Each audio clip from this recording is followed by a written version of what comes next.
You're listening to Skeptoid. I'm Brian Dunning from Skeptoid.com. I still can't believe they did that. More human guinea pigs. Way back in 2012, episode 305 looked at 10 scientists who took one for the team. Sometimes human experimentation is the only way to learn something, but there are often ethical implications that forbid scientists from testing something on people. So occasionally they go rogue and test it on themselves, thoroughly aware of the potential risks, but willing to take their chance in the hope of helping mankind. Today we're going to look at 10 more such heroes of science. There are a lot of examples of scientists who died or were injured accidentally as the result of their work. Marie Curie died of a bone marrow disease, which we now believe to have been caused by her frequent unprotected exposure to radiation. But if she'd known anything about that, she probably would have worked differently. During the Manhattan Project to develop the atomic bomb, Louis Slotin died in a brief supercriticality while hand-manipulating two subcritical hemispheres of a bomb core. But it was an accidental slip, and he had no thought of risking his life. The history of science books are full of such tragic cases, and those pioneers deserve every ounce of respect. But they're not the cases we're focusing on today. In this episode, as in the first part, we're going to look at cases where human experimentation was the only way to learn what we had to find out, and where the scientists insisted on personally being the ones to take the risk. These are the people who went in with their eyes open and with full knowledge of the risks they were taking. Let's get started with Barry Marshall. It's one of the great stories illustrating the innate self-correcting nature of the scientific method. We had always thought that stress was the cause of stomach ulcers, but Dr. Marshall argued it was due to the bacterium Helicobacter pylori. After confirming that he had tested negative for it, he drank a culture containing it, and within a week developed a full-blown case, including bad breath and vomiting. An endoscopy confirmed what he suspected. Then he took the appropriate antibiotic and was cured. As simple as that. He wrote it up for the journals, citing a male volunteer in the third person, but news eventually spread that it was himself. As other researchers began replicating these results, the scientific consensus eventually shifted, exactly as it's supposed to. H. pylori is now universally accepted as the cause of stomach ulcers. In 2005, Marshall and his research partner Robin Warren shared the Nobel Prize in Physiology or Medicine. David Pritchard. Medical conditions like allergies and asthma are types of autoimmune conditions, where the body's immune system goes into an unwanted overdrive in an attempt to expel pathogens. Dr. Pritchard, an immunologist, noticed that populations in Papua New Guinea seemed to not have these conditions very much, but also had a lot of hookworm infections. He suspected a connection that the hookworms, in order to protect themselves from the body's immune defenses, developed some way to switch off those defenses. Get infected with hookworms, and the hope was that your body would stop producing allergies and asthma. So, what did he do? He infected himself with hookworms in 2004. His demonstration was enough of a success that he received permission to conduct limited human trials. It's still an emerging field, and though the internet has plenty of groups who trumpet it as a miracle cure, doctors are not yet persuaded that anyone should rush out and seek a worm infection, or buy some creepy feces pills online. Horace Wells. By the mid-1800s, the effects of nitrous oxide as a recreational laughing gas were well known, and anecdotes suggested that it had a numbing effect against pain as well.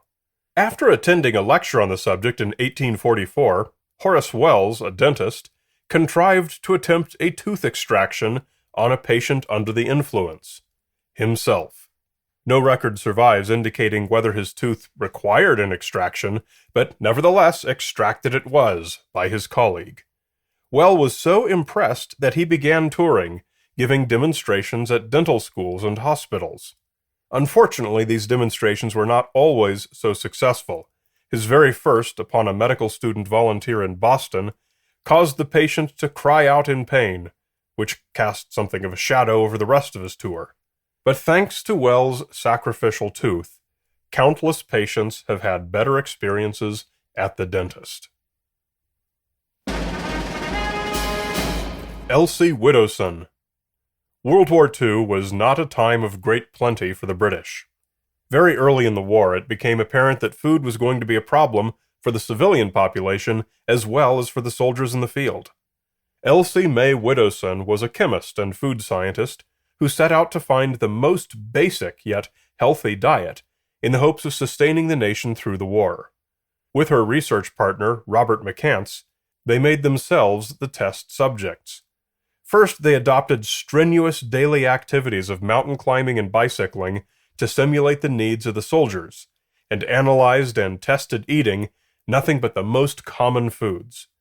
In the end, Widdowson suggested bread, cabbage, and potatoes as the bare necessities. Also experimenting on herself with calcium injections, she persuaded bakers to add chalk to their flour to fight wartime rickets. Maurizio Montalbini.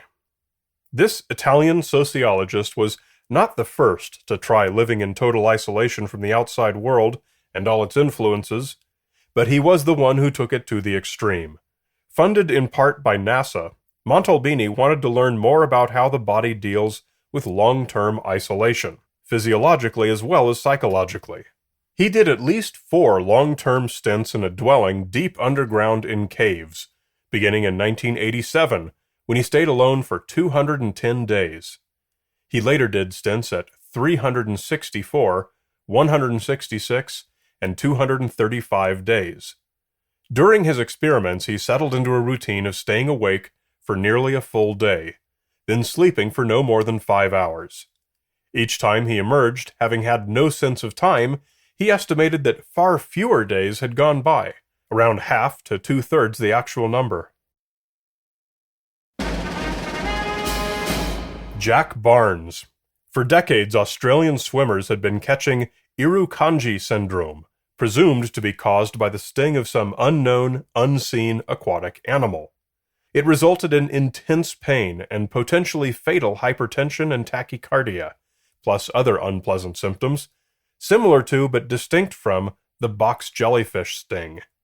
Dr. Jack Barnes spent 20 years studying all the cases and, guessing that the offending beastie was small and transparent, found that they could be seen underwater by holding a light at an oblique angle. In 1961, Barnes, his 9-year-old son, and an accompanying lifeguard located 2 specimens, and all allowed themselves to be stung. Shortly thereafter, they all found themselves in the ambulance, and then at the Cairns Base Hospital, which had been his base for his investigations all these years. All suffered for 24 hours, but recovered fully. The case was solved, and the tiny, thumbnail-sized jellyfish was soon named Carukia barnesi in his honor. A single specimen carries enough venom to kill 60 people. Donald Unger. On a lighter note, it's likely that your mother always told you that you should never crack your knuckles, because something bad would likely result. Possibly arthritis, possibly enlarged knuckles, who knows? Dr. Donald Unger chose to find out early in life. Beginning in his teens, he spent 60 years cracking the knuckles of his left hand only, and never his right. When he finally published the results in 1998, his conclusion was clear.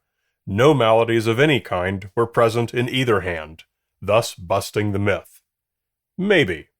I'd hate to be the one to tell him that a sample size of 1 is interesting but not terribly meaningful. Anyway, he was awarded the 2009 Ig Nobel Prize in Medicine. Henry Head.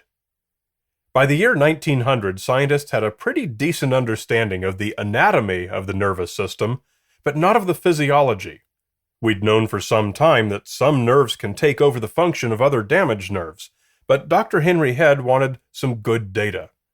You can't exactly sever the nerves of other people, so he had a colleague sever a peripheral sensory nerve in his left arm, rendering his arm and hand insensitive. As the sensation gradually returned over a period of months and then years, they learned that different somatosensations return at different times, suggesting the protopathic and epicritic pathways, today a fundamental of neurology.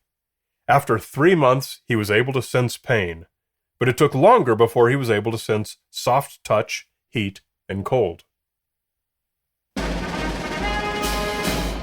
Stubbins Firth. Today we don't think much about yellow fever, but in the late 1700s a single outbreak killed as many as 5,000 people in Philadelphia alone, when Stubbins Firth was a boy. Later in medical school, he chose for his thesis to prove that yellow fever was not contagious, and experimented on himself to prove it, using the latest medical knowledge that contagious diseases spread through the exchange of bodily fluids. He acquired the blood, sweat, urine, and vomit of yellow fever patients. He drank them all, smeared them on his skin, put them in his eyes, cut his skin and rubbed the vomit into the incisions, even directly injected it into his veins. And he also applied these same experiments to dogs and cats. But try as he might, Firth could not get sick. He even constructed a vomit sauna in which he boiled vomit and spent hours breathing its fumes into his lungs. We now know the only reason he was unsuccessful is that he used the fluids from late-stage patients who were no longer contagious. Jesse Lazier. 100 years later, we were still fighting the battle against yellow fever, this time in Cuba. Dr. Jesse Lazier was on Dr. Walter Reed's Yellow Fever Commission, studying the transmission of disease by mosquitoes, as it had recently been discovered that that's how malaria was spread. At one point, his theory was that infected mosquitoes had to ripen, as he called it, for 12 days before they could transmit yellow fever. So he allowed himself to be bitten to test this. It's not known whether it was this mosquito or a wild one that may have also bitten him, but he contracted the disease very quickly and severely, and died 6 days later. By way of conclusion, as a final word on the courage shown by all of these scientists, and the many others like them, who have put themselves on the line for the benefit of all, I will include this snippet from a letter Walter Reed wrote home to his wife. Jesse was a splendid, brave fellow, and I lament his loss more than words can tell. But his death was not in vain. His name will live in the history of those who have benefited humanity. The dangerous part of the work is now over, and there is no need for you, my sweetheart, to continue to worry about me.